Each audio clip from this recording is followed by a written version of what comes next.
My whole life was being told that I couldn't do something. As a young kid, my upbringing, my cricket club, you're not going to make it from Tasmania. It's not going to work. Anyone that ever said that to me, I'd look them in the eye and I'm like, okay, we'll see.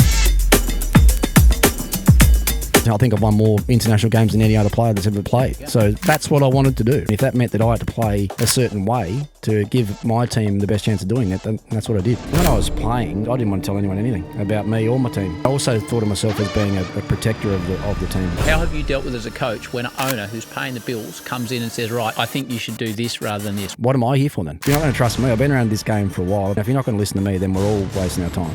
Your name on a wine, how much do you reckon that has an effect on the consumer? In a negative way. In a negative way?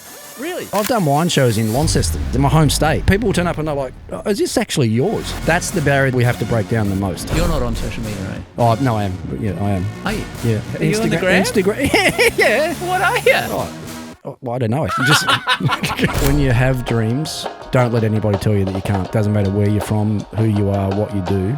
Don't let anyone tell you that you can't. Welcome to the Howie Games. A man that joined this show, I looked at it, 6th of January 2017, when life was very different. Nearly 8 years ago. There's a lot to talk about. You're here due to Virgin, which we'll get to. Ricky Ponting, welcome back to the Howie Games. Nice to be here again. I think last time you had me on, you made me cry. Oh, so let's did. not go there again today, eh? I was thinking about that. So we were about to do a Thunder game. I don't think it was the Owen Morgan Junior game when he hit the six. Oh, filthy. Yeah. Oh, but we did it at the Pullman, Yeah, a that's hotel right. you and I know well. And you're Yep. a bit upset about your young fella and talking about his health issues. But how old are the kids now? My eldest is driving, if you can believe that. So 16, 13, the two girls, and Fletcher's just turned 10. So Emmy, my eldest, 16-year-old girl, she's, I think, about halfway through her first 10 driving lessons. So she's done 5, I think. So that's L plates? That's L plates, and I've made it really clear that I'm not getting in the car with her until she's done those first 10. She's been every morning she gets up. Come on, Dad, we'll go for a drive. I'm like, nah, let's get these in the bank first, and then I'm happy to sit in the passenger seat with you. But it's So how does it work with the L plates now? Because it used to be back in the olden days, you'd sit there. Well, who taught you to drive? Dad, Mum and Dad. Dad, but there was no lessons prior to that. You just jump in the car with. Well, you Mum still and don't Dad. need them now. Don't need lessons now. Okay. As soon as you've passed your L's test, you Right. can, and then you just got to log the hours. So it's 120 hours that they have to actually log now. But you haven't been in the car with her yet. I'm not doing it Has until Rihanna or not? No. Right.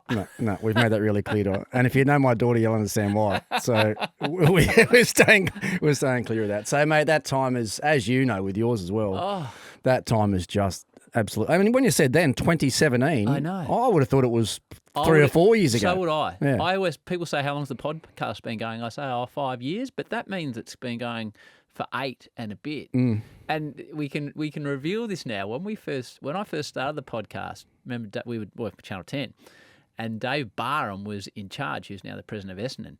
And he said, in no way, shape or form can you mention that podcast on this broadcast because of sponsors. And then he ended up saying, listen, if you have the guys on, so I had you on, I had Gilly on, it took me a couple of years with Junior because he wanted cash.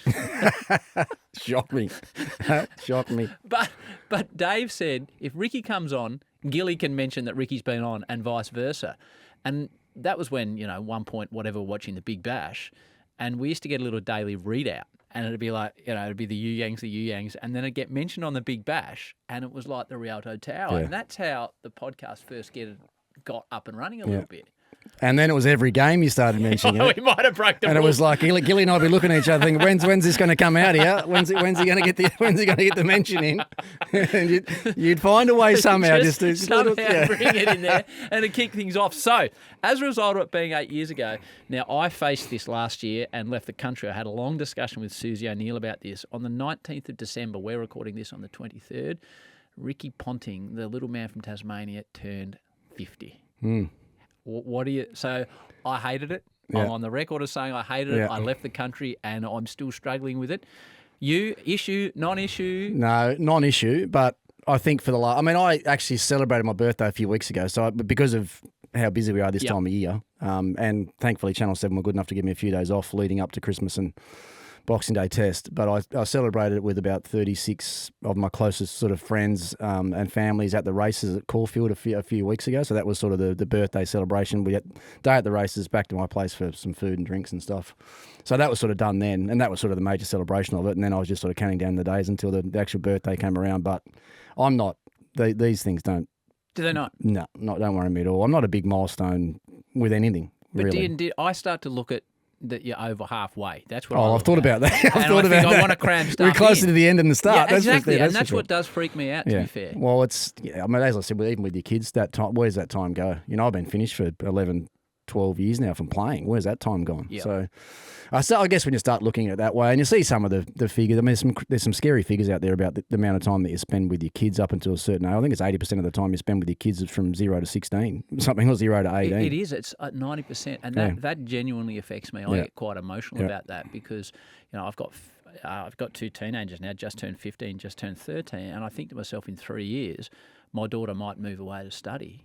And the hole that will leave in my life. No, 100%. And it will. And we're not getting any younger, so we have to make the most of it now, don't we? Which is hard for us when you think about what we do and the work that we do and the big chunks of time that the kids actually get off. We're actually at our busiest period. So we lead unusual lives. And even... How do you go that? So I just missed my daughter's 15th birthday and I missed my son's 13th birthday. We were at a big bash game and a test game. How do you juggle it all? Do you struggle with it, or is it...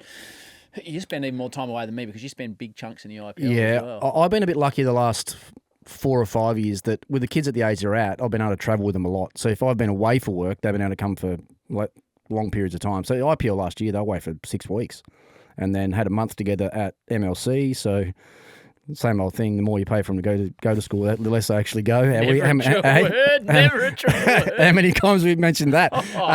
So that side of it, I've been lucky to be able to have them around a fair bit. But now with Emmy going into year 11 this year, then she knows and we know that the travel thing is going to cut down a little bit for the next couple of years because it's probably a bit more important for her schooling wise. So how do I juggle it? I think, to be fair, my wife and the kids have done an amazing job of being able to juggle that. They just know that this is what we do and this is what Dad does, and they've only known that since the day that they were born. And even when Rihanna and I got together, she understood that as well. That it was, you know, the fact that she's got a double degree, a law arts degree, and has never sort of practiced a day in her life. That was all about making sure that we worked, and then, you know, when the kids come along, making sure that we're able to do what we wanted to do with them as well, and not have too much get in the way with her side of work. So, we've managed it well, but the time slips away from you. How do you go? And this is Erica and I have got a lot better at this. How do you and Rihanna go when you're overseas or away for a chunk or even at a test match, and the routine is running, and Rihanna's flat out at home getting the 3 kids to all the places they need to be, looking after them, feeding them, clothing, emotionally supporting them, and then you come back in the house.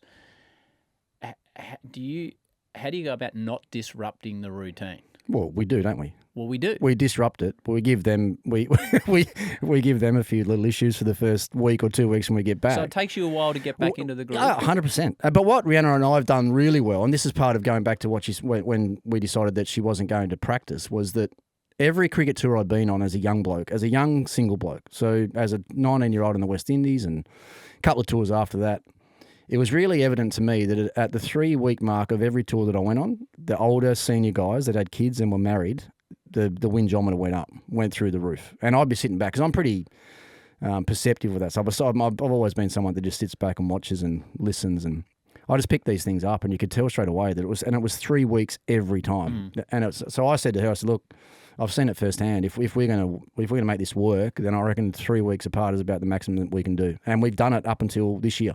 This year was the only time. I went to the UK for some commentary stuff, and then had the other part of my birthday celebration was a couple of week golf tour to the US, which was on the back of it. So I had 6 weeks. Yeah, it was pretty epic actually. I'm not sure how I got the one across the line. Well, it was on the back of 4 weeks of work as well, and then it was like, I just need another 14 days in the US with a few mates. But we hadn't done any longer than 3 weeks up until this year.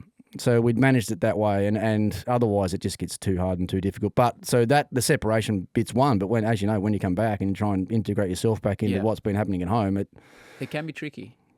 There's probably the most challenging times you have as a relationship. I reckon. The first 3 or 4 days. When you get back in, you're in their way, and you're only trying to do the right thing and help out, but it's they just want you to get out of there, get out of their hair. I want to hear about the golf trip. I say this with the greatest possible respect. You look fit.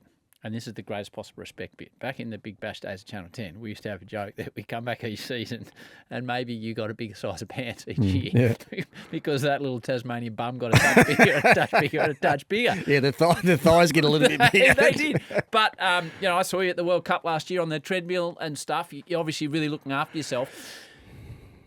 Is that an important part of what you try and do now that you are getting older to look after yourself, or is it just something you do as you travel along?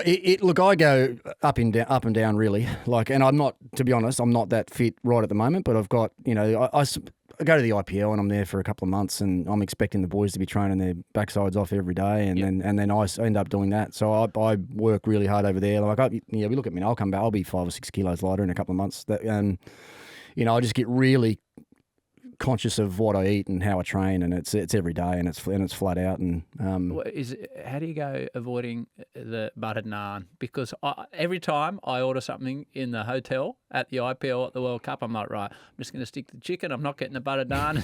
Sure enough, it comes just sneaks in there. It's hard to say no. When it's in front of you. It's hard to say no. It's so good. Yeah, you got to make sure it doesn't come out because as soon as you see it, there's like, oh no, there's another hour and a half tomorrow on the treadmill. No, look, I go really strong with making sure that I eat really well when I'm there, and that's just part of it. So and I know that that's the opportunity I have when you're training at 5 or 6 p.m. in the afternoon. I don't sleep in much either. So even when you have a late night at a game, you're back in bed at 2 or 3 o'clock, and then I'm up early again. So I've got all day to get all the stuff that I want done. You get your meetings done, then you go to training. So I find it much easier there when there's less interruption. Where I'm at home, there's things. I mean, it sounds like a bit of a cop out, not be able to find half an hour every day, which everyone obviously can. But I just find it easier when I'm away. There's less distractions and probably less golf courses as well that I've got to get on. I talked about where you play golf, but just before we get to that, when was the last time you had a hit? That's a really good question. It would have been into the lead up to the last charity game that I played, whatever the last charity game. Where was that? It might have even been the bushfire game. So that's at least 4 years ago. Yeah. So your young bloke is cricket obsessed. I don't know if your girls are or not, but and we had this discussion when I saw Fletcher at the last test. I've been playing intermittently the last couple of years, and every couple of games I get to play with my son. And we bowled tandem leg spin 2 weeks ago. We got through, I think, 18 overs between us. And on the trot? I bowled 10 and he bowled 8. So there was spin from both ends. It was like Boyce at one end and Lloyd Pope. Which one were you? Neither. So I flight them up and he really loops them up. But for that hour, it was my favourite hour pretty much of the year. And he took a catch off me, and it's not high quality cricket, but he's coming up and I'm going down, and it's not going to happen for much longer because I'm going to continue to go south. Can you see an opportunity to play with young Fletch at any stage? You've got a bit more of an age difference. So what's he now? 10. Yep. So you've got to keep looking after yourself for another 3 or 4 years to get that intersection. It's a lot easier where I am country cricket because the boys can play senior cricket as soon as they've got the ability, and it doesn't really happen like that in the city. Yep. So can you see a chance where 100%. You come back and play with 100%. And you're going through it now, right? And you're experiencing it. And I'm sure you're loving it. I love it. But I bet the boys loving it more. Yeah, he says he enjoys it. I bet he's loving it more. Although a couple of weeks ago, I came back and he lost his spot in the side to me. What are you talking about? That caused some real friction. Oh, he got pushed down a rung. But yeah, no, I think he does. I think best thing that happened in my cricket life was playing with my dad. What was that like? Unbelievable. He hadn't played for... so I'm probably 12 or 13, playing my first year of sort of senior third grade cricket at the Mowbray Cricket Club. And, the club cricket back in Tassie, back in third grade, you got all the older boys, right? So it was pretty hardcore stuff. Yeah. And I think Dad knew what I was going to be in for. And you would have been tiny as well. Little, yeah. I mean, couldn't really, couldn't hardly get the ball off the square. But I was hard to get out, but never, couldn't, had the technique to sort of be able to survive. But Dad knew what it was going to be all about. And he, as I said, probably hadn't played 50, maybe even 20 years between games of cricket for him. Huh. So he came out to captain we had 2 third grade sides, so he came back to captain one of them, and that was the one that I was in. And still to this day, like just to be out there batting with him, and here's me trying to tell him what to do as well. I'm trying to tell him how to bat and what the leg spinner's on. Like, don't play across hit across the spin and all that sort of stuff. I got this last week. Did you? Yeah. He's like, Dad, you got to get off middle. You got to bowl that side off stump to this bloke. I'm looking at him saying, all right, Warnie. So I sort of battled my way through the season, and Dad ended up being the leading run scorer, and Did he? Yeah, won the batting averages and aggregate and everything for the association. But just have that. Have someone looking, and I would have had all my teammates would have been looking out for me anyway. Yep. But it's different when your dad's there. You just felt so much safer, and so that was single handedly. And people ask me all the time, "What's the greatest thing that's ever happened?" I'll go back to that thing every time. So will you get the chance with Fletchy? But he didn't push me out of the third grade. No, I wasn't at selection. I was a little bit flat. I was prepared to go down. Will I get it with Fletch? Absolutely. Well, I'll want to. I'll do it. Yeah, I'll definitely do it. And he. I mean, like, he is cricket obsessed. He's had a bit of a setback this year with his little back injury that he's got, but I think that'll make him better and stronger.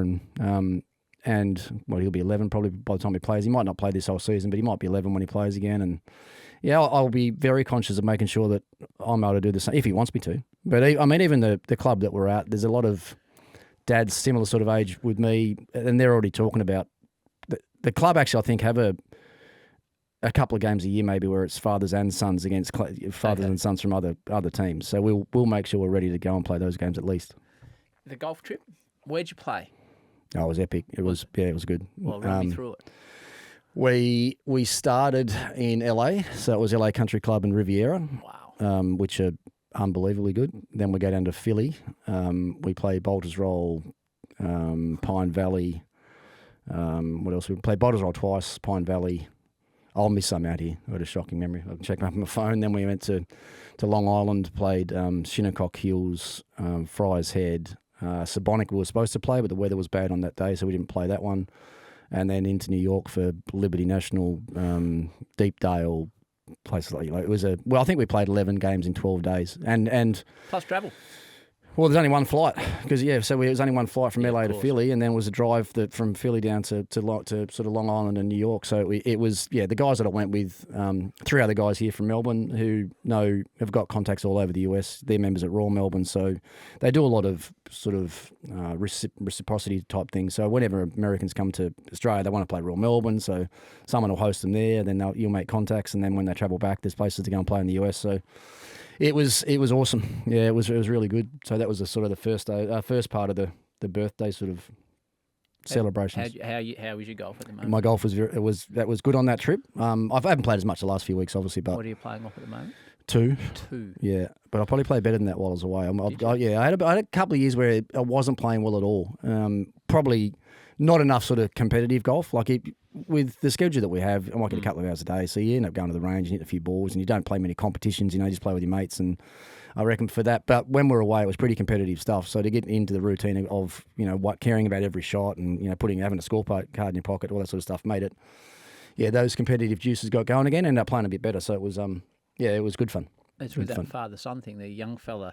It's unbelievable, actually, at 13th. I'm sure you've played down where the Vic Open is. There's 2 courses down there. So there's 36 holes, and they've got a under 15 junior deal where the kids can join for like $300 for the year. So the young bloke's on school holidays. He's knocking out 24 holes a day. Mm-hmm. And I used to play golf a fair bit, and then when we had the kids, I chose surfing over it because of the time constraints.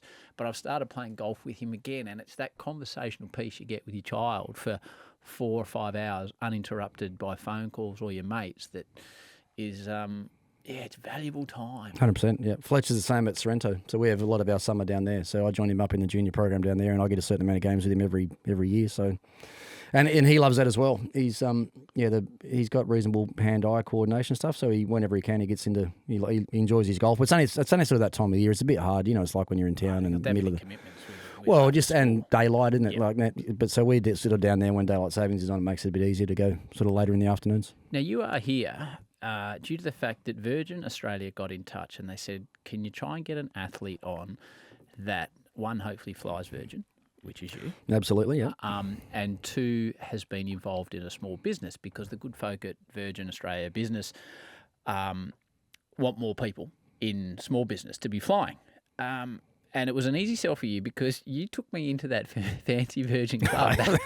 back, I still remember it because I'm down the back of the plane, and then you. That's a lie to start with. You and Gilly are members of this Virgin exclusive club. It's just called the club, yeah. Right. And it's an invitation only I've club. never been invited. Yeah. Hello to the good people at Virgin. No, it's unbelievable. I mean, we've just been in Tassie for the weekend to catch up with my family for the birthday stuff. And whenever we're travelling with Virgin, we get to the airport as early as we can. The kids love it. Oh, you get in there. Fletch's having a steak sandwich before he gets on the plane. There's nothing that's, I don't know. Like whenever I used to travel, you get there as late as you possibly could. Yeah, absolutely. But now we're there a couple of hours before. Now Rihanna has a champagne. Oh no, the Ponting here, they're going to clean us out again. So they said, get someone on that is involved in small business. And you've got Ponting Wines. And we've talked about this in India because I was asking you a few questions about it. So I thought, well, I'll get Rick on. I want to talk to you a lot about the IPL and how that affects world cricket and your role in it as a coach, etc. But first with the wine business. So you're growing up in Mowbray. I presume you're not drinking wine. You know you know very well that my upbringing was not sitting around having grilled fish and Caesar salad every night with a glass of Sauvignon Blanc. So what was it? No, my upbringing was very much a barbecue and a beer. Yep. We lived in housing and mission homes when I was travelling playing cricket for Australia. So. Not in my wildest dreams, not in my parents' wildest dreams, not in anyone from my cricket club's wildest dreams would they have expected that I'm here now swanning around the world trying to talk about a wine label that I've started. But you're passionate about it. Love it, yeah. I know. So how did it start? Did someone approach you? Was it James Henderson, your manager? What was actually before that, when did you start drinking wine? Probably when I met Rihanna. I was about to say, this is a Rihanna. I don't think it would have been before that. This is not at the Greyhounds. No. I mean, it was beer and the occasional spirit back in like early days playing, travelling with the Aussie team at or the playing bourbon and beefsteak or yeah, whatever. might have maybe. You might have gone there once. Might have gone there once and probably won't go back again. But no, it probably was. And I'll tell a funny story about it because she'd obviously been more of a wine drinker than me when we first started, and we met here in Melbourne, and I took her out on our first date, and we went to a nice restaurant, and I knew that she loved Chardonnay. We'd been talking about it. I knew that she loved Chardonnay, and I'm sort of, the wine list comes out, and I'm looking across the table, and I'm like, geez, I really like this chick. I'm going to have to go over and above here. So I'm sort of scrolling down the list and get down the bottom, and there's a really expensive, don't need to mention the name of it, but wine at the bottom of the list, and it was about $350, right? What year's this? 25 years ago. Right. That's a big bottle of wine 25 years ago. Yeah, it is. So I'm like, yeah, I've got to do it. Got to trying to impress her. Anyway, went down a treat. She loved the wine. But as I say to anyone now going on their first date, don't ever start at the bottom of the page. Nowhere to go. You can't work your way back up. You can't work up from there. So I've been stuck at the bottom of the page ever since. Not courageous enough to work back up to a $60 or $80 bottle. So, and even that as even part of our little business that we've got going now, it's so I'm trying to get our winemaker to make something exactly like what she's sampled then. So that's where the journey sort of started, and that's how I talk about it. I talk about it as being a bit of a journey, and we're lucky to travel, around the world a lot. You end up going a lot of great wine regions as well, either by choice or just where you end up through Europe with a lot of the work that I've done over there. We've been to New Zealand, I think, 16 times in the last 8 or 9 years or something, and that's a pretty good wine region as well. Obviously, my upbringing in Tassie, and that's all part of what we've done as well with the brand. Is I've got 4 Tasmanian wines in the range now, just to be able to give it some authenticity and be able to tell a story through the brand, which was really important to me. So we've been going nearly 5 years, and how did it come around? It came around from my business partner now, a guy called David Krenich, who has been in the industry for, not the wine industry, but alcohol, champagne, worked for Moet Hennessy for a long time. Right. I remember it vividly. I was at home. I just dropped the kids at school. My phone rings, and it's David, who I'd known from catching up through the races and his association with Moet or whatever. So you answered the phone? I think Rihanna might have handed it to me. I think something must have. You must have tried to hit the red button. Some crazy alarm went. Some stupid alarm went off. I don't know what it was. Anyways, he said, just had a chat about it. Mentioned, what do you think? I think there's a bit of an opportunity in the market for you where the wine sales and things might be heading more online, direct stuff. There was talk about some of the, online retailers are getting heavily involved in that side of their businesses. And literally I put the phone down and said, let me have a chat to Rihanna. And within a minute I rang him back and said, yeah, we're in. We're going to do it. Because we're both passionate about wine and the experiences that you can have with a glass. Well, you think back, well, you're not I know you're not a big drinker either, but a lot of our real lifestyle type things and great memories that we've created together. If you sit back and there's generally a glass of wine involved somewhere, whether it's just a really casual dinner or you're catching up with friends or whatever it might be. And there's so many.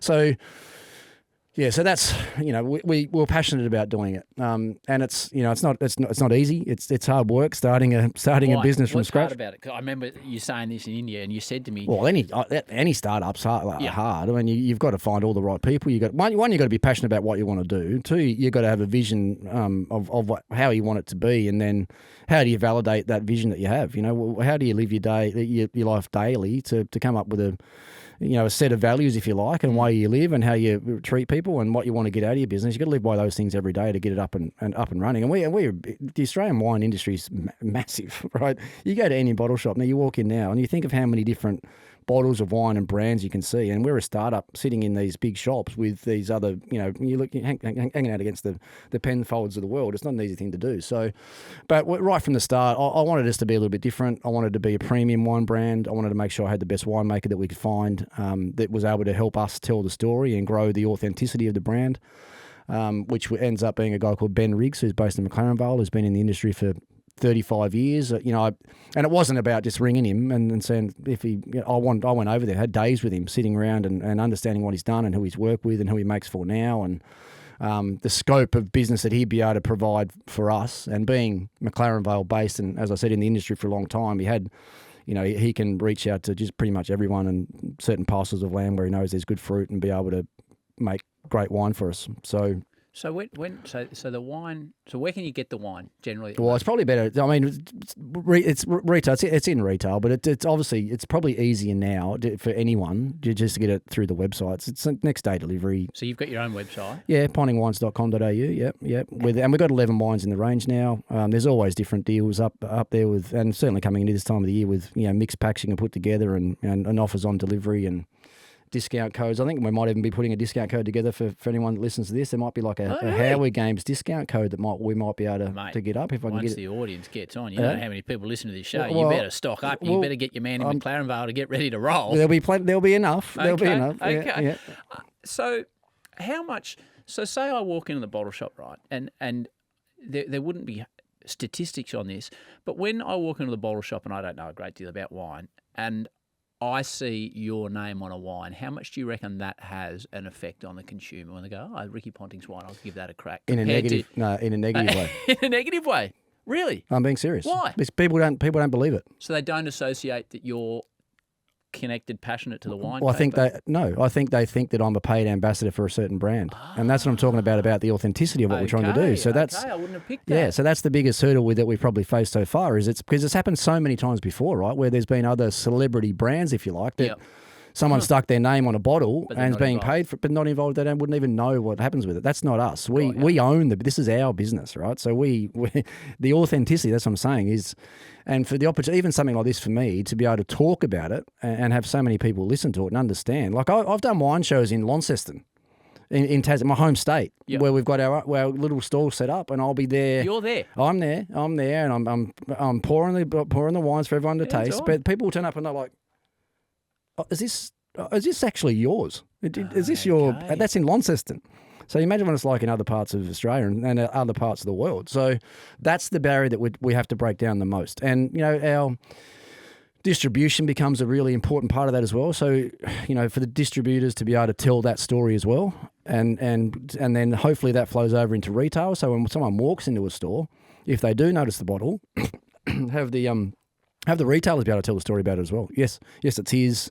He's got 4 Tasmanian wines in it. He's telling a story about it. Yes, there's some cricket involved in it all. Even if you look at the labelling, there's a bit of, a few cricket stories in there. And, the names of the wines are named after certain milestones or, a Pinnacle Shiraz, for instance, named after Ashes cricket, because I've always felt that that's the pinnacle of our sport. So but have been able to tell that. And I'm if I was a lot more social media savvy, telling the story would be a lot easier. You're not on social media, are you? Oh, no, I am. Yeah, I am. Are you? Yeah.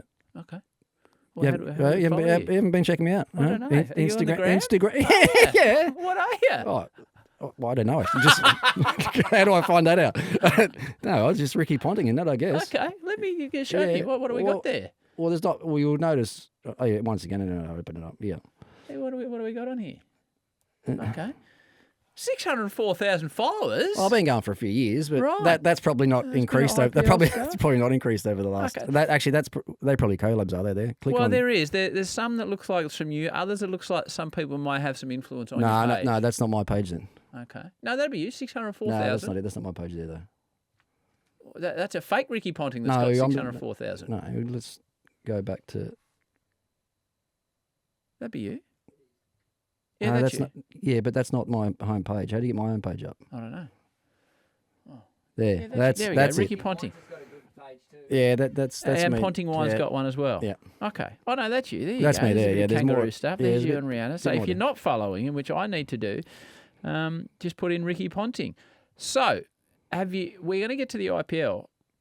I can't remember if you were telling me this. Have you made headway in India with the wines? We are slowly. There's a lot of it's quite complicated actually.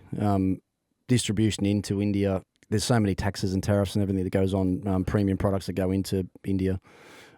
Basically and you wouldn't have noticed because you don't drink a lot of wine when you're there, I'm sure. But you're in the airport, don't you? Yeah, duty free we are. So my association with the Delhi guys, they own the owners of the Delhi Capitals own the Delhi International Airport. So with the duty free in there, we're in the airport there. But basically, to cut a long story short, a $10 bottle of wine in Australia is about $120 in a restaurant in India. Oh, wow. So you got to start then. We don't want to really devalue what we're doing with our product. We'd have to make special products to go into that market to be able to get it at a. So there's all those challenges. We will, because I think there's such a huge opportunity there. I think wine consumption is only about 1% of alcohol consumption in India, but when you're talking about the volumes of people that you're talking about and the numbers of, certainly whiskey and scotch are the big things that they drink over there, and the numbers are astronomical. So we'll get there eventually. We just got to find the right people and the right partners. And what you learn in sport, have you been able to apply any sporting lessons to business? I just think about the greatest lesson I learned from cricket captaincy was about addressing really minor issues that you don't think are important at the time, but addressing them there and then and not letting them grow and get out of hand quickly. How do you mean? We had a few, 2005, and you would have heard Gilly talk about it before, 2005 Ashes Tour, we had a few little things that had started happening around the group with a couple of players and a couple of partners, and there were guys that are pretty close to me, more senior blokes. And I remember going and saying to them, look, just get it sorted out. You don't need to be me to get any more involved in it. Just get it sorted out now, and everything's sweet. So the fault that I had probably was I just had too much trust in these guys to get that done, and I thought it would take care of itself without me really thinking about it anymore. Anyway, it didn't, and it grew, and then we get in the middle of an Ashes and we're not playing that well, Ashes on the line, and you could just feel that things were starting to get a bit out of control. So that was my greatest lesson from leadership, was addressing that, making sure that they were done, not trusting people too much that they will get them done, but getting them done yourself. And it's the same with business now. Like, you can't, even though, we've only got the winemaker, Ben, David, and Rihanna and I are the only shareholders in our business, right? So, and Rihanna and I have had some pretty stern conversations over things within the business and things that we have to do, but that's what you have to do. And I've had some good conversations with David and some good conversations with Ben about what we're doing and where we're heading. And so I think the discipline of just staying on the path that you're on. The thing I mentioned before about the vision for the business and what your values are, and then being able to validate those on a daily basis, they're the important things to me. And if you start drifting off in any of those, then you're just on the way down. So I'll make sure I keep a pretty close check on everything that's happening on a daily basis. And leave the winemaking stuff to Ben, but he knows what we're all about and what we're trying to do. So I think that'd be the biggest lesson that I've learned through that can sort of cross over between business and sport. The IPL. So when we did this 8 years ago, you would have played in the IPL. You've coached Mumbai, you've coached Delhi, and now you're at Punjab. Okay, so the first question I have for you, you're coming to a franchise that hasn't won the IPL and in recent times haven't been one of the forces. So you got to go in there, and there's a culture, I say this respect to everyone that's been there before, but there's not a winning culture of success at that franchise. How do you go in there and try and turn the culture around to become a winning culture as a coach? Just make it completely different from what it's been. Right. And they're aware of that. The owners, the administrators, everyone that's the directors, the board directors of this team are very aware about the way that I'm going to do things. And I've told them, I laid it out right at the start for exactly that reason you said there. I mean, I've been in the IPL for 10 years. I've heard a lot of these things that happen at this or Yep. perceivably happen at this franchise. And I've said to them, if you want it to be different, then we've got to make it different. And so conversations been had. We've had a good auction. The auction went really well. I'm happy with what we've done there. But from this moment on, although they're the owners of the team, it's my team now, and they have to accept that this is the way we're doing things. And if you want, and how do those conversations go? Because I don't know who owns your team. You can explain to me, but they are normally extremely successful, wealthy, passionate cricket people, and there's always stories in the IPL about owners coming in and overriding coaches in selection, etc. You hear all those stories when you're on the ground. And so who owns Punjab? And to make that really clear, I've worked in a few teams. It happens in every team. Does it? I think there'd be very few teams where there wasn't. They talk about a couple of teams where there might be less involvement from the outside, but I'm pretty sure it happens in most. So how do you do? Okay, I'll take it one step back. How have you dealt with as a coach when an owner who's paying the bills comes in and says, right, Rick, I think you should do this rather than this. Or it's more of the conversation, to be honest. It's more of the conversation that happens. I don't think they've ever overruled me in anything, but it's how strong they can become of wanting to get what they want. Right. So, because I basically just say, well, what am I here for then? If you're not going to trust me, I've been around this game for a while. I've got a pretty good idea on teams, performance, individuals. You know, if you're not going to listen to me, then we're all wasting our time. Because yes, I might make a selection, that player mightn't go well, but at least I know that's what I wanted. And if it goes the other way and I second guess and then it doesn't work, then I can't live with that. So it's the same. We've got the four. I think it's the four major owners of Punjab, all as you say, successful people, and they're passionate about their team. They want success, and I think the fact that they haven't had success in 14 or 15 years is probably pushing them harder and harder to want it, and so and which makes them more passionate. They might make them ask more questions about why I did this and why I did that, or why'd you go for this player in the auction. But so far so good. So now it's I don't mind owners having conversations with me about what they want, but I have an issue when it starts going directly to players.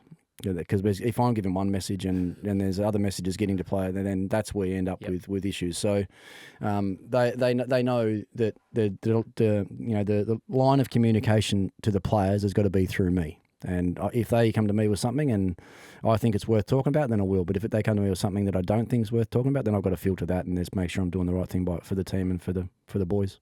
But there's I want to make this really clear. It's going to be different. It's going to be real different this year with the way that we're perceived, the way that people see us, the way we present ourselves, the way that we train, the way that we play, the way that we're led. Everything's going to be different. And the auction strategy for me was, if I'm looking to rebuild this franchise and make it more successful than ever, then I've got to start with the right Indian players, bring the right Indian players in. At the end of the day, it's the Indian Premier League, right? It's not so much about the overseas guys. The overseas guys create a lot of hype and they go for a lot of money or whatever, but as far as I'm concerned, I needed to bring the right people, Indian players, back into inside the tent. So we start with Shreyas Iyer, who I work with at Delhi. How much do you pay for him? 26.5 or something. So what's that in Australian dollars-ish, Rick? 4.5, nearly 4.9 something. So nearly $5 million. So he was just below Rishabh Pant. I think it was like 4.91 million or something for Shreyas Iyer. Before we get to Shreyas Iyer, what's it like just putting the paddle up? Like, what you got paid and you're an outstanding cricketer. You're paying this bloke nearly $5 million Australian dollars for 7 weeks' work. Does it still blow your mind? Potential of 18 games or something. Yeah. Does it still blow your mind, the money that is involved in the game? Well, it doesn't still, but I mean, it did right at the start when I saw this sort of money coming in. And going in your pocket at that stage. Right? That was when you were playing and it was going in your pocket. Well, but not that sort of money. No, this is big money. Yeah, that's incredible. Really. Where did bidding start for him? What? There's a base price. Everyone goes into a base price. Okay. So his base price probably was 2 CR maybe. And he went for 26. Yeah, so it's a long auction. Were you? I don't know if you're allowed to answer this question. I'll ask it anyway. How far were you prepared to go?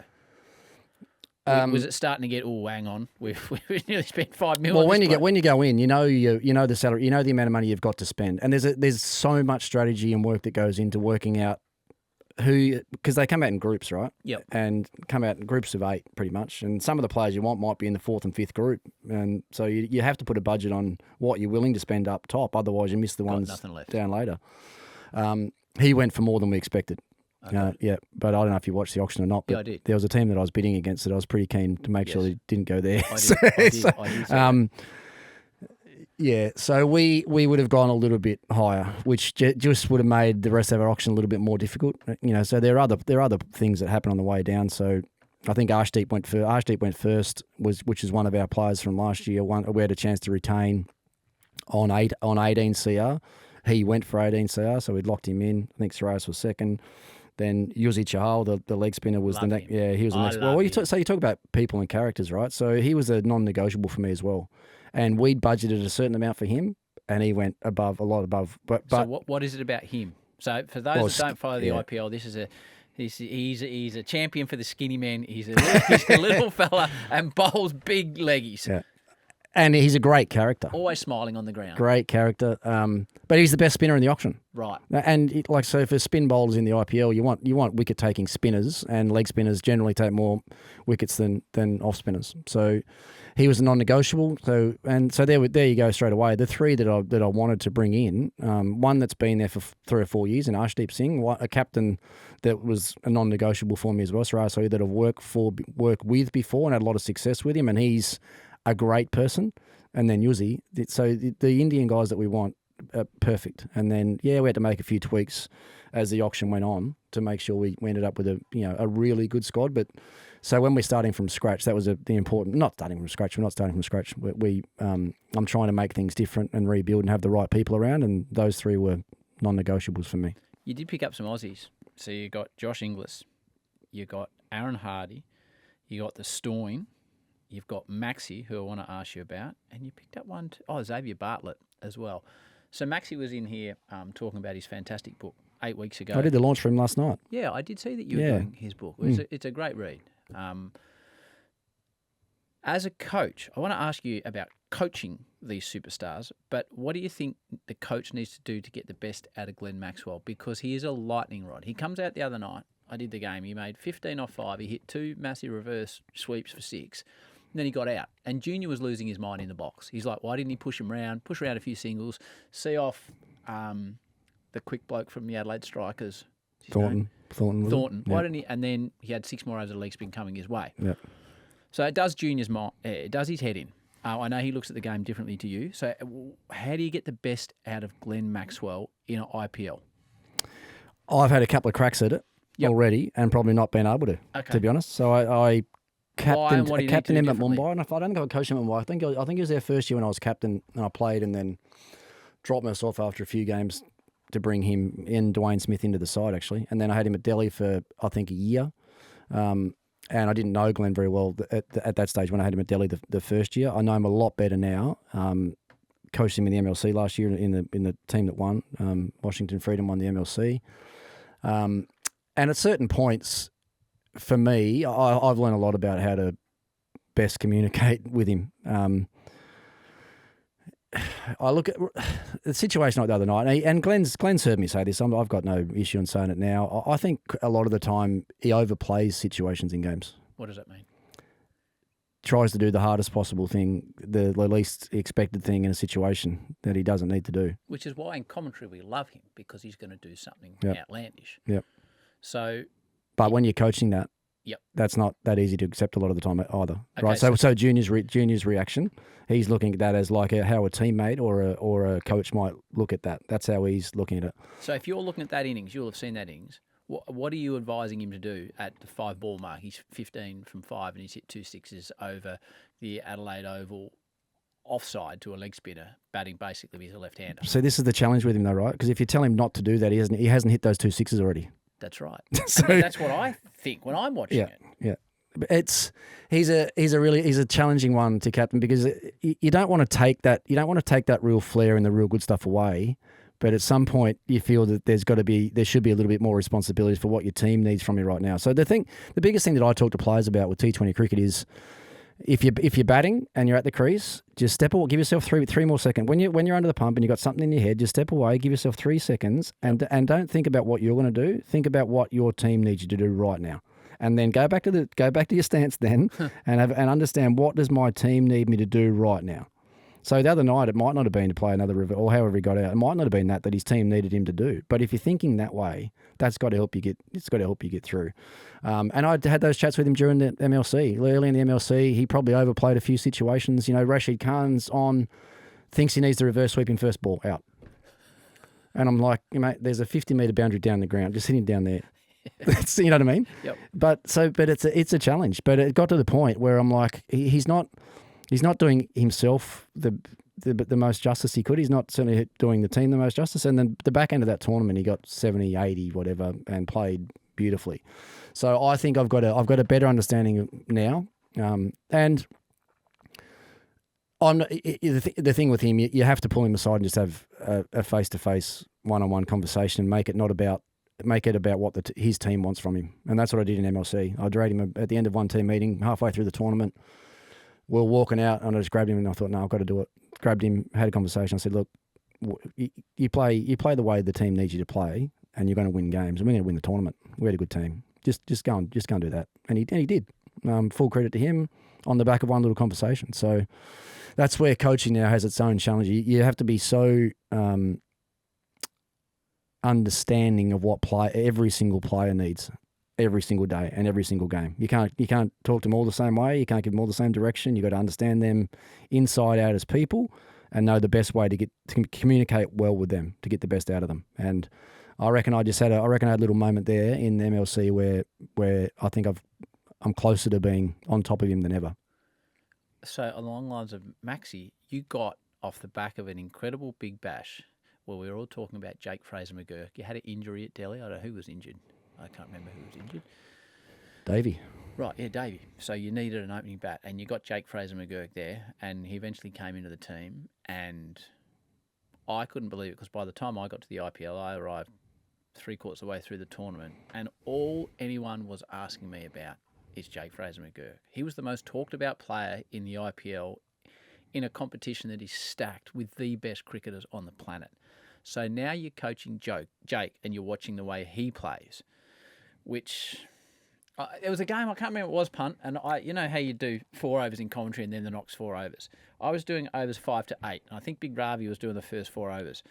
And as I stepped in after 4 overs, McGurk was on 50 already, and I was that excited to commentate him. First ball, my stick, bang, out. Yeah, was he? Yeah. I was ready to throw my headset off. Yeah. So what advice are you giving to Jake Fraser-McGurk to have a successful and long cricket career? Because, again, people say, you're just going out and doing this and that. But what he's done so far is allowed him to get a $1.7 million contract in the IPL. So I look at it and think, well, for setting himself up for life, he's doing something pretty right at the moment in the eyes of the cricket fraternity. Yep. That's the greatest challenge with him and the younger generation of player, I think, I'm on record saying maybe 2 years ago, I'd seen him up close, and the talent that he has with seeing the ball and hitting the ball, I'm on record saying I think he can play all 3 formats for Australia. I think he's good enough Play Test cricket to play. as well. Yeah. But is he going to want to do that? Is he going to put the work in I don't know. to do that? When that might take away from where his money's coming from, basically. That's the truth. He's played one-day cricket for Australia, played T20 cricket for Australia, but his money's going to come from these other comps, right? So, and if you look at the way he's batted this summer, you would probably say that he hasn't put much work into changing anything. He's batting the same way now that he batted in the IPL last year. And you're talking about him being the most talked about player. He should have been. Yeah. He was striking at 230 at an average of whatever it was, 40. It was phenomenal. It was unbelievable. He hit more 6s than 4. He hit something like 36 6s in 7 games. I don't know what it was, but it was unbelievable what he was doing. And you know with him that it's going to be hit and miss the way that he plays. But we did a bit of stuff with him just to straighten him up and get him thinking Technical about stuff. to get him thinking about hitting balls in different parts of the ground. And I saw him. So after the Renegades' first game the other night in Sydney. I was on the way down to do the post game, and he was sitting in the dugout with Mackenzie Harvey, and I dragged him over and I just had a chat to him about what I saw that night and what I think he can do. So, I mean, I guess once you're a coach with him, you're always a coach because you want the best for them all the time. Even though I'm going to be coaching against him this year in the IPL, it's incredible talent that he's got. I don't know about where it's going to go first class cricket wise, because I think and he's the sort of kid that's going to be.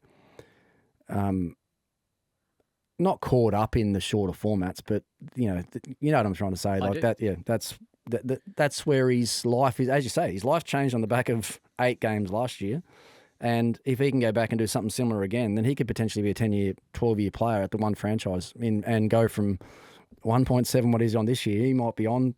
In 10 years' time, he'll be earning he'll be earning 8 to 10 million. He could be on anything. The way it's going. So if you're coaching against him, yeah.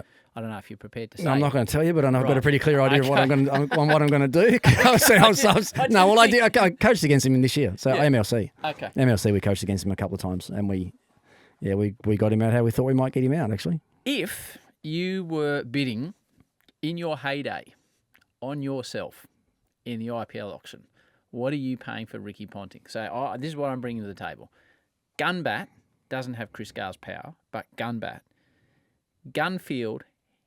Underestimated, handy little medium pacer. I think you can get a couple. Not sure they would have lasted too long. Get a couple of overs out of him. Not on the wickets we saw last year. Slow wickets. What are you paying for yourself? I might have bowled off spin if the left-handers are in. I reckon medium pace. No, what are you going? Well, Junior thinks he's worth 4.5 on the current climate. Is that all? I thought you might have said more than that. And I think that's fair enough because he bats. He had the power. He could bowl medium or off spin and a gun fielder. So what are you bidding for yourself? And you know your game better than anyone. No, well, I mean, I played the first year when I was only and didn't go for much money then. It was about 460,000 something in the first. Yeah, but 460 then is probably about 1.5 now. The way it's gone up. I don't know. I only played a few games that year anyway. I think that look, to answer your question, I don't know. I mean, I never put any time into T20 cricket at all because at the back end when the IPL first started, the only thing that I wanted to do was to be around to play the next World Cup. So I was worried about the 50 over game and being good at that and Test cricket finishing that way, and I prioritised that over this other stuff for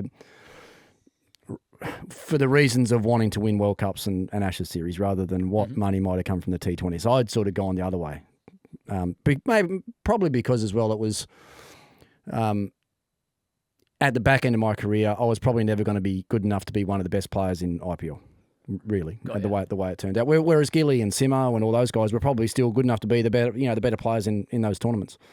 So I'd sort of prioritised it that way. And I was only thinking about it even when I was going in to do Max's thing last night, and then even coming here this morning, I was thinking about what if I was coming through now, what would I have done differently with the way that I trained and prepared? I just would have been a lot more adventurous and. I still think the biggest thing with it, I think I cared too much about the team results to be that good at T20 cricket. A lot of the time, it's not so much team results. That's coming across the wrong way. But I think I love batting too much and wanting to do well and to make runs. I think I was probably a bit too scared to go out and try and hit the first ball for 6. Yes. Because my game's over. I didn't want that. No way did I want that. Whereas Maxi now, first ball, was it a second ball? Reverse sweep the other night. Second ball. Yeah, like I'm not ever thinking that way, but he's done that for 15 years. So he started training that way, remember, and playing that way early in his career, and all the media were critical of him, but he mightn't have become the player that he is now without doing that and continually doing it in game and learning in game. I think I was always a bit, if I try that and I focus too much on that, then I might lose my good cover drive. I might lose the ability to hit the ball down the ground. The pull shot might go because I'm premeditating something else. So I think I was always too worried about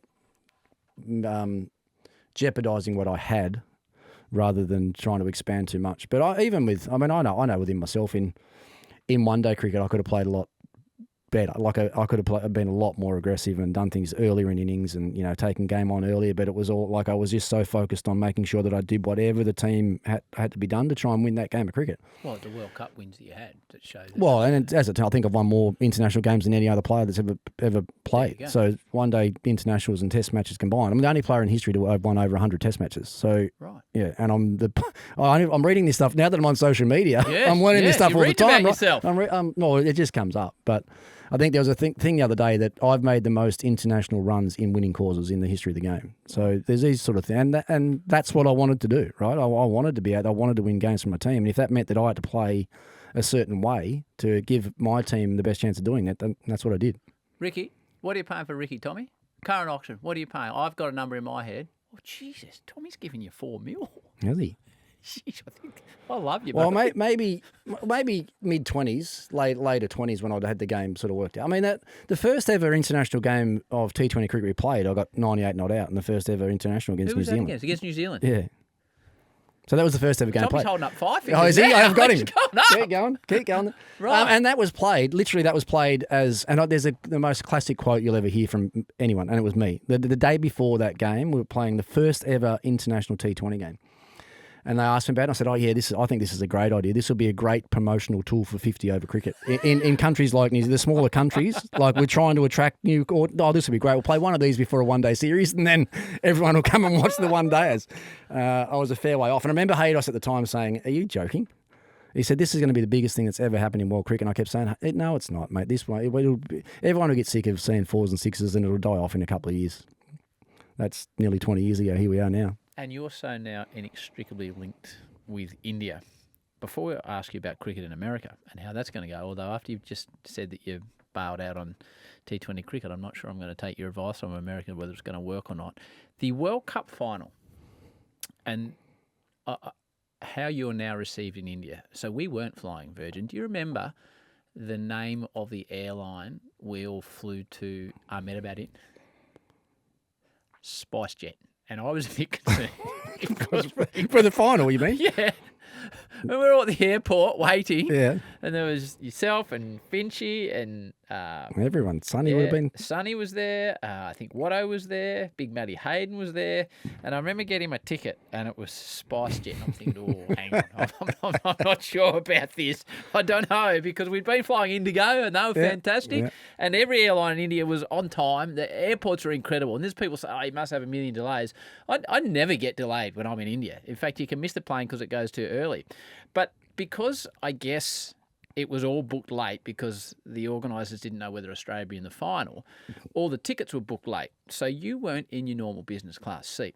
And Turn it up. I can remember this. I was about 4 rows behind you, and I say this seriously. So say you're in row 23F, and I reckon we took off 25 minutes late because I don't reckon there was a person on the plane apart from me and Finchy, that did not come down to get a selfie with you. And I remember sitting back there and watching it. And it didn't matter if they were in seat 44 or seat 1 and they made their way down. And Rick, I say this seriously, I've never forgotten it, that you were patient and smiled and took a selfie on that plane with, it would have been 200 people, and you did not miss a beat. The love for you in India, as opposed to, I imagine, when you travelled there originally as a player and you were trying to beat India, but because of your association with commentary and the IPL, it is extraordinary the love the Indian people have for cricketers. But I was looking at all the cricketers around you, and it was you that everyone wanted the photo with. It was extraordinary. I'm sure you do recall it. Yeah, I do. I mean, that's most flights we go on. That's most days when you're in India. Like, you check into a hotel, and I've never seen so many guys try and run and grab your bag and want to take your bag upstairs for you. That's one thing you have to worry about when you check in over there. So it's sort of part and parcel of an Australian cricketer's life, really. I mean, Bing is I don't know if you travel with Bing over there. Bing is the same. Gillies would be the same. You've probably just been able to see it more with me because you've probably done a bit more together over there. But yeah, and when you understand how much it means to them as well, it's pretty hard to say no. Yes. Like a lot of them are younger people. Well, actually, that's not true. They're all different ages and often parents shoving females. their kids into the photo with you. That, yeah. Well, they have a photo with the kid, but it's normally then they're in the back of it. So that's all part of it. But to be honest, I think commentary's allowed a lot of that as well. I've spent a lot of time there. Yeah. I've probably been there, I don't know if it's 50 times to India, back to the playing days until now, probably something like that. I've been able to work with a lot of their players. A lot of their players probably talk reasonably highly in media and stuff as well. And then this starts to get out. But I think I think people will learn a lot more about me since I've been able to do this, sit behind a microphone. Because when I was playing, I've got no shame in it at all. I didn't want to tell anyone anything about me or my team. Well, not so much about me, but about my team or individual players in my team. You know, I was always the first one to say no to cameras in the dressing rooms and walk off interviews and things like that, because there was a certain mystique about the Australian cricket team that I didn't want to give up.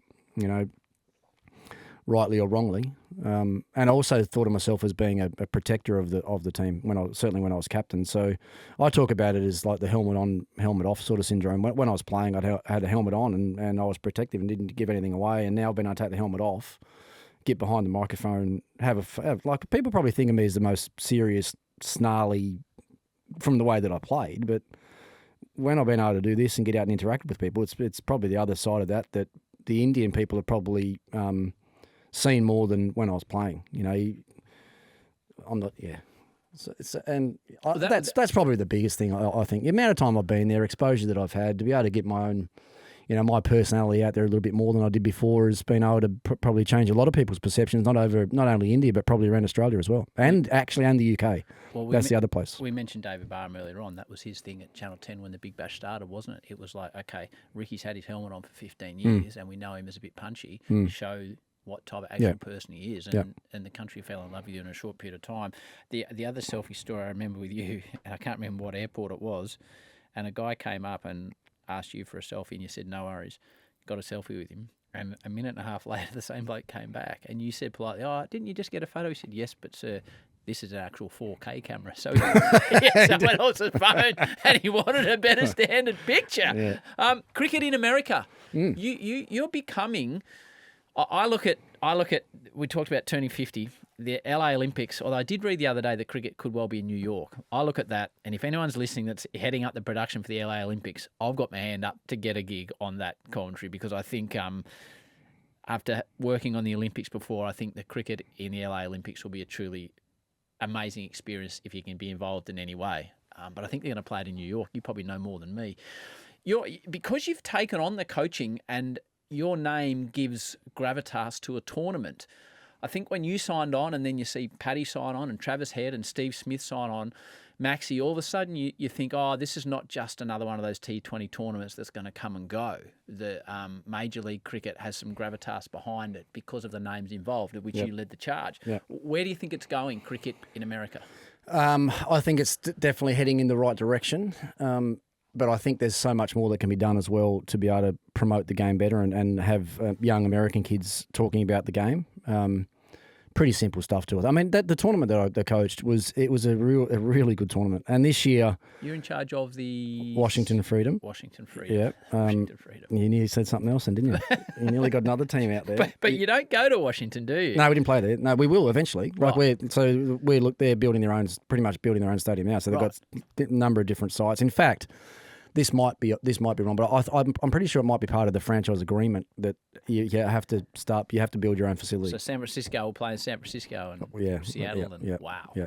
So MI New York will be looked at. They were the games that were used, the venue that was used for the T20 World Cup. MI were talking about trying to use that as well. New York venue. Yeah, which wasn't probably up to scratch, was it, for the World Cup? Yeah. But I think that is part of the franchise deal. So you will have teams playing in their own states. The tournament itself this year was great. Lots of big name players there, and no secret. Yes, when Washington approached me, it was about if I did the job, we reckon these guys will come and play with you if you agree to do it. And then when that happened, I saw it as my responsibility then to do what I could to promote the game while I was away. Because if I'm going to be there, we've got all these big names there. You got to make the most of that because. Australia's got a tour to the West Indies this year. There's the World Test Championship. It's on a similar time. So the big names you had there last year mightn't be there every year. So you got to make sure that when they're there, you utilise that. So I loved it. I enjoyed it. I think there's 35 million Indians in America.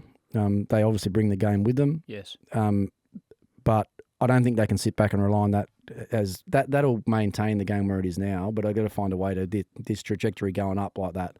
And when we were there, my brain starts to tick over and, sit back and watch a baseball game and how much the Americans love that. It's 4.5 hours, 5 hours at a game.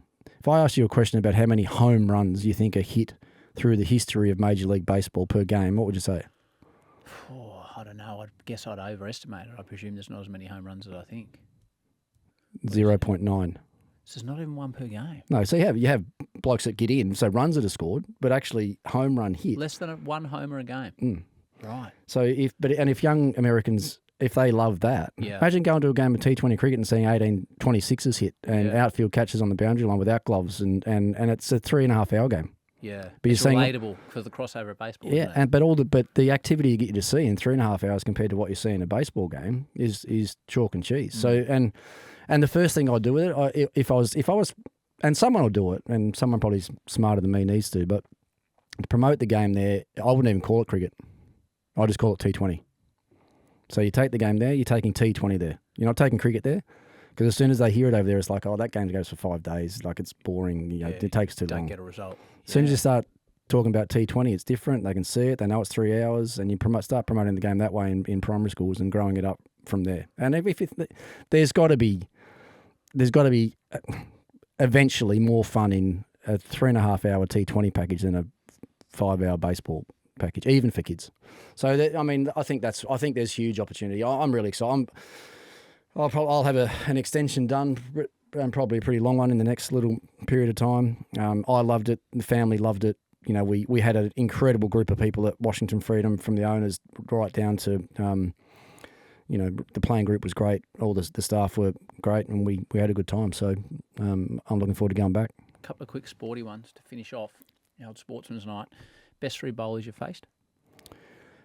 Akram, Ambrose,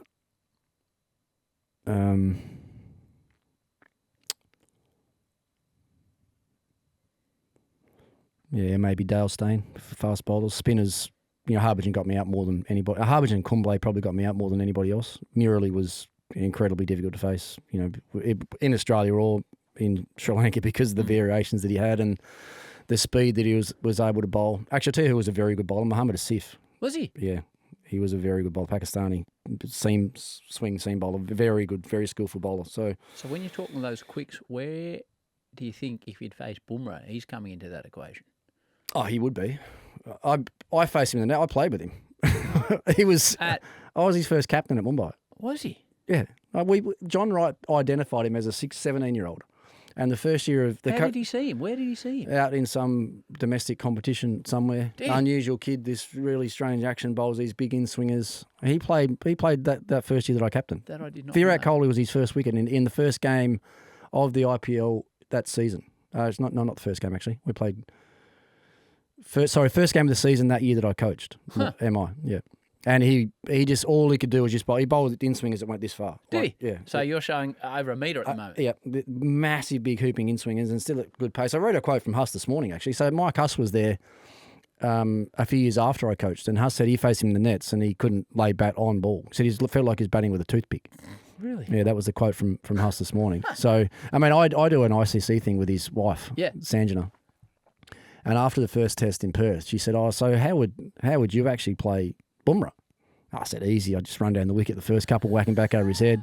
then I know. Then I'd be sitting. He'd drop short after that, so I'd be just sitting back and I'd hit the next one over my wicket." But that was very much tongue in cheek because he's a star. Yeah, has been for a long time. But I think the Australian public is seeing it more now. I think the world have been talking about it for a long time. And the challenges the Australian batsmen have are probably a little bit more now than ever. The wickets in Australia now are different than they used to be. There's a lot more seam movement on offer than there probably used to be. The ball's always done something. It's always swung, but I think what we've seen in the first couple of games, it's been difficult. And when you got someone like that that's on top of his game, then he'll go down as one of the greats. I think everyone was a bit worried a couple of years ago, had a serious back injury that kept him out, and everyone was worried if he'd come back. He's come back better, and he doesn't look like slowing down either anytime soon. But they need to think about how they manage him well as well, because he's going to be important for him going forward. So they're the 3 bowlers. What about 3 batters that you've looked at and thought, wow? Lara, Sachin obviously technically as good as anyone that's ever played the game. Got runs against us in India, got runs against us in Australia. And that's the way I always judge those players is their records at home and away. And Lara did it at home, single-handedly won games to the West Indies, whether it was, as I said, there or here. He was the one that you sort of feared the most as an opposition captain. If Lara was not out going into day 5 and they needed 300, you you were worried. You thought he would get more than half of them, and he did a few times against us. Look, Joe Cullis is the best cricketer that's ever played. I don't care about all the other. Full stop. Full stop. He's 300 wickets and 10,000 runs, hasn't he? I might have 13,000 runs. 13. So I've chopped 3,000 runs off. 44 or 45 Test hundreds. And 300 wickets. Either one of those careers is outstanding. Yeah. You take 300 Test wickets every day of the week, and you take 45 Test hundreds. He's got them both. I think his bowling's a bit underrated, really, isn't it? Like 300 Test wickets. I know where he's not sure what his average is, but he was just a born cricketer. Great, unorthodox in the slips. Didn't drop anything in the slips. Had sort of funny technique. Caught everything. I think he's the best and the most underrated because he's not talked about very much at all. Probably because of his personality and his character. He's not out there. Low key, yeah. Hasn't done much media work. So he's sort of one of those forgotten about ones a little bit. So I think they'd be he's probably in the top 3 or 4 batters as well, let alone what he did with the ball. So, And we obviously work for competing networks. Let's be honest. I work for Fox, you work for Seven, but you also travel you do commentary everywhere. You did the World Cups. You do Sky in the UK for the Ashes. With not wanting to upset anyone that you do work with, is there someone you sit next to in commentary in the specials role that you think, wow, they are really, really good at what they do? And I know you work with a lot of very, very good broadcasters. Yeah, I really enjoy my time working in England with the Sky guys. I think Atherton and Hussain are really good. Ian Smith's unbelievably good to work with. You've done that. You've worked with all of them as well. Yep. Yeah, you've worked with all of them as well. Probably those three guys. I mean, it's interesting as well. You probably tend to enjoy it more because of the series that it is. Yes. So I'm doing Sky when it's an Ashes series, and there's a bit of other stuff going on in the box. There's a bit of poking and prodding, and I think Ian Ward's a great presenter as well. I think he's very good at what he does over there. But I think Smithy was. I think as far as a caller goes, it's pretty hard to go past him. I think he's outstanding at what he does. I think he's number one for me. Yeah, there you go. Yeah, absolutely. Yeah. Do you recall in the World Cup final when I was in doing a stint with a couple of high-profile Indian commentators in Australia were getting on top, and they were talking about the fact that the wicket had flattened out, and that's why Australia was going to win. And you were giving me some pretty strong advice from the back of the box to stand up for the standard of batting that was going on. Yeah. And I was next to a couple of Indian legends, so I was never going down that path. But you were giving me some pretty strong advice from the back I of the do. box. I can't help myself with that. I'm too competitive still with that. And then that's where, moments like that, it's like, that's when the helmet does go back on a bit again, actually. And it happens there. It happens when you're in the UK as well, when, all the talk about the way that they've been playing and that last Ashes series over there. I mean, it was an incredible series, that, the first Bazball Ashes series, if you like. I mean, and listen to some of the stuff that I had to listen to in that box with them. It's like, no, I'm not sitting there listening to this. In fact, I'll tell you a really good story about it. Go on. And this is how they work, right? This is how they operate.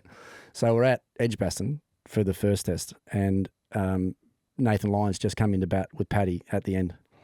And I was rostered to go on an hour later, and our director down the back, and producer down the back, yells out to me, "You better go in now and call these final couple of wickets." And so how do you reckon? I can imagine. I've looked at him and I said, "No, I'm going in to call the last 30 or 40 runs." Sure enough, I'm still in there, and with the last 30 or 40 When runs, you get the win. And then I'm just looking, up the back. Thank you very much. But that's it. Like, Carl, you better come in and call these last couple of wickets. It's going to be over in a minute. I'm like, all right, we'll see. We always finish this the same way, and I don't know where this originated. I don't know if it was a question I asked of you back in 2017, but we always finish the same way, Rick. That you've had, well, at that stage you had had tremendous success as a cricketer. You were having success as a broadcaster, but since then you've also had tremendous success as a cricket coach. What advice would you give to the youngsters out there in any field, sport, non-sport, that are wanting to achieve success in the thing they are passionate about? And you understand the weight of this question because you're a father of 3 beautiful children. Look, I've always kept things pretty simple. That, like, I think you've just got to be willing to have a crack at and go 100% flat out at everything that you want to do. If there's I agree.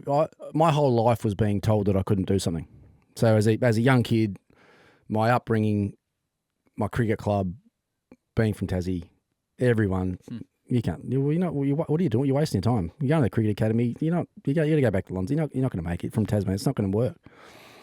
And that same thing then. Anyone that ever said that to me, I'd look them in the eye and I'm like, okay, we'll see. Just give me 5 minutes. I'll be better in 5 minutes. Give me 5 days. I'll be better again. Give me 5 weeks and give me 5 years, and then let's see. And Dad, even with my dad, talk about my upbringing. Dad was a very good sportsman, so he could do everything really well, but would rather not push himself that much, and would rather have a beer with his mates on a Friday night before a game of footy, or 10 beers on a Saturday night after a game of footy and whatever, or cricket, whatever it might be, or golf.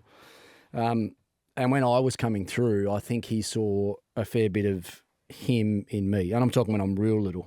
And the only thing he ever said to me was, mate, I'm telling you something, but you'll only ever get out of life what you're willing to put in. And if you're not willing to put it in, don't expect anything to come back your way.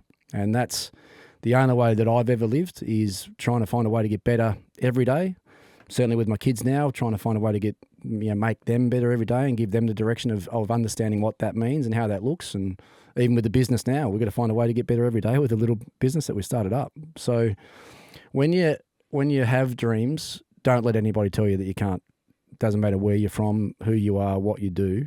Don't let anyone tell you that you can't, because I think with sport and probably with business as well. Yes, I mean, I'm not that business savvy, but what sport and cricket provided me was heroes, right? So as a kid, I had cricket heroes, and when you have heroes, you have aspiration, and then when you've got aspiration, it's right. Okay, I can do that too.